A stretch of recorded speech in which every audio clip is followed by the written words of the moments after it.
Mesdames, Messieurs, chers Bramais, avec l'équipe municipale, nous nous sommes retrouvés pour vous dresser le bilan de l'année qui vient de s'écouler. 2021 aura été une fois de plus une année particulière, rythmée par la pandémie. À chaque nouvelle vague, il a fallu attendre, se renouveler et toujours espérer que le vaccin arrive, que les malades soient moins affectés et que notre société ne vacille pas. C'est tous ensemble, élus, agents, associations et commerçants, que nous avons pu maintenir ce lien social. Alors mille merci à tous.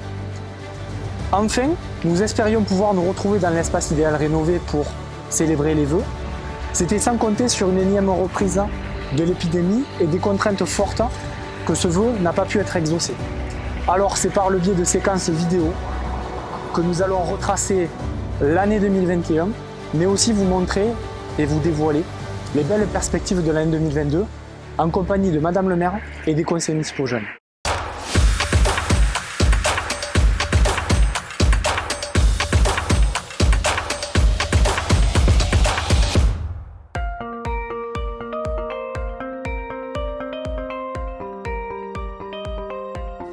2021 a été une année d'élection. Notre maire a été élue conseillère régionale auprès de Carole Delga. C'est vrai, Cathy, tu fais bien de le rappeler, puisque ça nous permet de rayonner. Rayonner à travers l'échelon départemental et l'échelon régional. Puisque, rappelons-le également, ce même jour, il y a eu la réélection d'André Viola en tant que conseiller départemental. En termes d'animation des temps forts cette année ? Oui, Gersand, les temps forts ont été nombreux puisqu'il y a d'abord eu les différents événements La rue aux enfants, le mercredi après-midi, le samedi, qui ont vu des jeunes se réapproprier l'espace public, jouer dans la rue, grâce aux bénévoles, aux associations qui étaient mobilisées sur ces événements. Et puis il y a également eu d'autres moments forts. Bien entendu, on a eu la fête républicaine dans cet écrin des Essarts, qui a connu quand même un franc succès. Rappelons-nous qu'il y a eu énormément de visiteurs cette soirée-là. Les bacheliers ont été valorisés cette année. Peux-tu nous en dire un peu plus ? Oui, en effet, c'est vrai, tu as raison de le rappeler, Karine. C'était la première année que les bacheliers ont été valorisés. Nous avons prévu une action et nous leur avons offert un kit de l'étudiant et puis d'autres petits goodies bien sympathiques à l'effigie de la ville. Concernant la jeunesse, continuons sur ce sujet s'il te plaît. J'ai vu que le coup de pouce jeune était toujours d'actualité, mais avec un nouveau souffle. Oui, là aussi, le coup de pouce, nouveau souffle, puisque c'est le CCAS qui le porte désormais et non plus la ville. Pour le jeune, ça ne change rien. Néanmoins, on a souhaité un petit peu plus d'implication et de mobilisation des jeunes. C'est pour cela que c'est à eux d'enclencher le processus, de m'envoyer un mail pour qu'ensuite je les reçoive et que je leur explique le dispositif. La ville de Bram dispose d'autres dispositifs. Peux-tu nous les rappeler ? Oui, Charlotte, ils sont nombreux, c'est pour ça qu'on ne peut malheureusement pas les énumérer un à un. Néanmoins, il y a des projets comme le tremplin jeune qui permet aux jeunes de 20 ans de venir en job à la mairie. Et il y a également d'autres dispositifs plus pérennes également, comme le dispositif que nous avons sur les 6e, où nous offrons un chèque cadeau.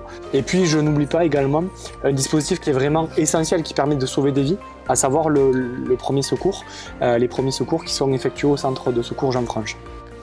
En tant qu'ancien conseiller municipal jeune, je me souviens des très bons moments passés au sein du CMJ. L'année 2021 a permis notamment le renouvellement de l'équipe et le prolongement des actions qui avaient été menées les années précédentes. Florian, peux-tu évoquer ces actions ? Oui Arnaud, tu fais bien d'en parler puisque en 2022 on aura à cœur de concrétiser les projets imaginés par les jeunes, leur en proposer d'autres également. Je tiens également à préciser que 2021 a été une année marquante puisque la ville et l'intercommunalité, communauté de communes Piège-Lauragais-Mallepert, ont toutes les deux obtenu un label. Ce label, il s'agit du label Ville et Interco Amis des enfants, donné par l'UNICEF. Je vous propose d'aller à la rencontre de Dorian Maffé, ancien conseiller municipal jeune, mais aussi membre du comité de suivi au titre du budget participatif. Budget participatif, justement, voilà une belle transition. Nous allons en parler. Pourquoi ? Parce que c'est la première fois sur Bram que nous développons ce budget participatif. Et ce qu'il faut savoir, c'est que nous avons retenu 10 projets sur 23 idées, avec un comité de suivi composé d'élus, mais aussi et de manière majoritaire de membres de la société civile. 10 projets, 10 projets variés.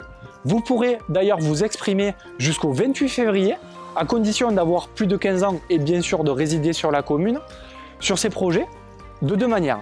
Soit en vous déplaçant à la mairie, en remplissant un format papier, ou alors en effectuant votre vote sur internet, puisque à l'adresse jeparticipe.villedebram.fr, vous aurez la capacité de retrouver les 10 projets avec une présentation assez complète de ces projets émanant des porteurs de projets. Et puis ensuite, vous aurez le résultat qui va reposer sur le vote de la population, mais aussi un vote du comité de suivi. Et il faut savoir que pour les années futures, on va bien entendu pérenniser ce dispositif qui a connu un réel engouement.